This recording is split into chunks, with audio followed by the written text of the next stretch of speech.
Il est rare que les économistes, en parlant de leurs prévisions, utilisent le mot certitude.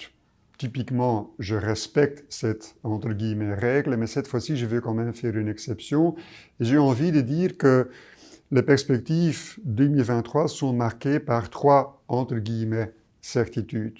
La première, c'est la désinflation qui va démarrer, une désinflation qui trouvera son origine dans un effet de base favorable, c'est la comparaison en glissement annuel des prix de l'énergie qui vont baisser, l'inflation de l'énergie qui va baisser, mais également une désinflation qui trouvera son origine dans une demande qui s'essouffle en réaction à l'inflation élevée et en réaction à la hausse des taux officiels et des taux d'intérêt.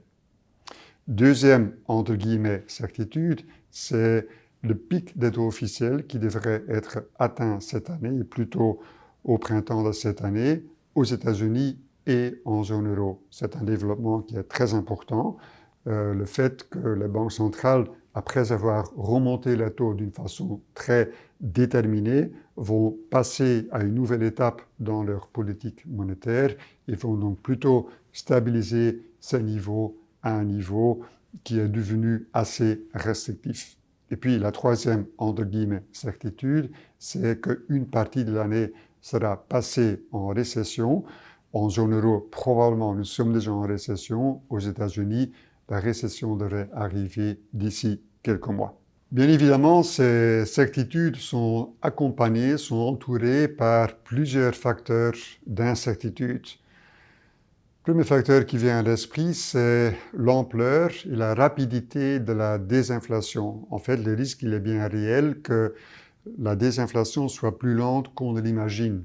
Il y a un élément qui est important, c'est que les entreprises continuent à se plaindre d'une hausse des prix des intrants. Il y en a moins que par le passé, mais quand même, il y a toujours beaucoup d'entreprises qui sont confrontées à cette hausse des prix des intrants qui vont influencer en conséquence les prix de vente. Deuxième élément qui va jouer un rôle, c'est la croissance des salaires. Cette croissance elle est encore en accélération en zone euro. Elle reste très élevée aux États-Unis. Ce sont des facteurs qui influencent la base de coût des entreprises et qui peuvent donc influencer les prix de vente.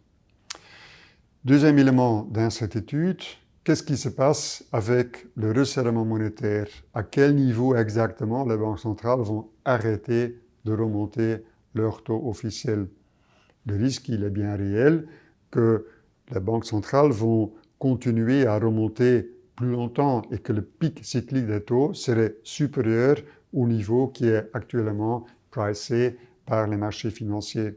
Dans ce cas, ça donnerait lieu à un renchérissement des conditions de financement, à une hausse des rendements obligataires, notamment pour l'émission de la dette par les entreprises, mais également le crédit hypothécaire serait plus cher, avec donc un impact négatif sur la demande finale dans l'économie.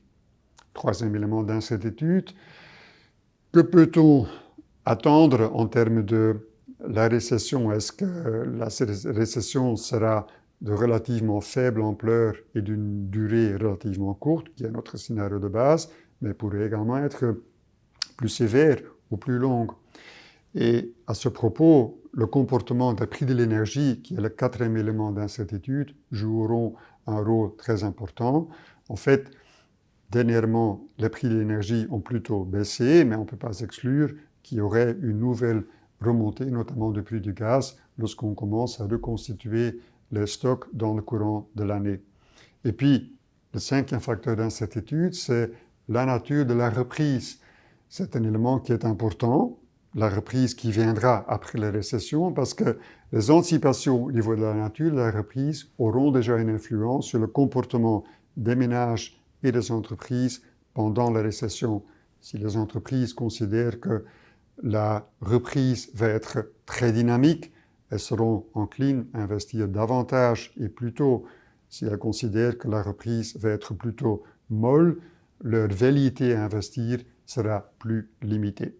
En parlant de perspective de 2023, j'ai mentionné la liste de facteurs de haute conviction, de conviction élevée, les certitudes entre guillemets. J'ai mentionné la liste de facteurs d'incertitude, mais je voudrais maintenant parler d'une liste de facteurs de résilience, des facteurs de soutien. C'est important et en haut de la liste, on trouve la rétention de main-d'œuvre. Depuis des mois, des entreprises aux États-Unis, en zone euro, ont été confrontées à des difficultés de recrutement, des difficultés à trouver de la main-d'œuvre. Et nous pensons que ces entreprises vont craindre qu'une fois que la reprise sera de retour, qu'elles seront à nouveau très vite confrontées à des difficultés de recrutement.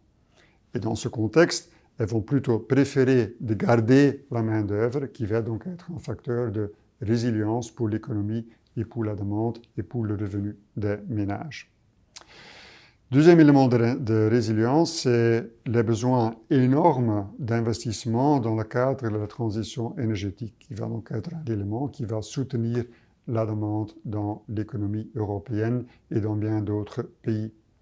Troisième élément de résilience, c'est les programmes de soutien qu'on trouve dans plusieurs pays, notamment soutien vers les ménages, pour en fait pallier les conséquences sur le pouvoir d'achat de la hausse des prix de l'énergie ou de l'inflation d'une manière plus générale.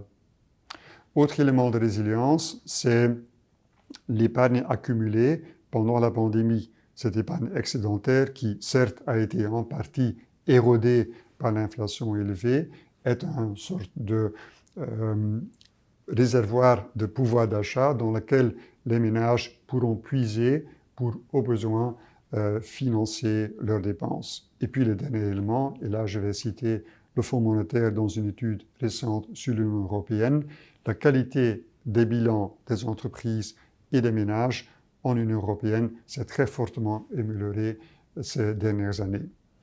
Donc plusieurs facteurs de résilience qu'on doit bien garder à l'esprit lorsqu'on essaye de faire la part des choses entre d'un côté les éléments de certitude et les éléments d'incertitude.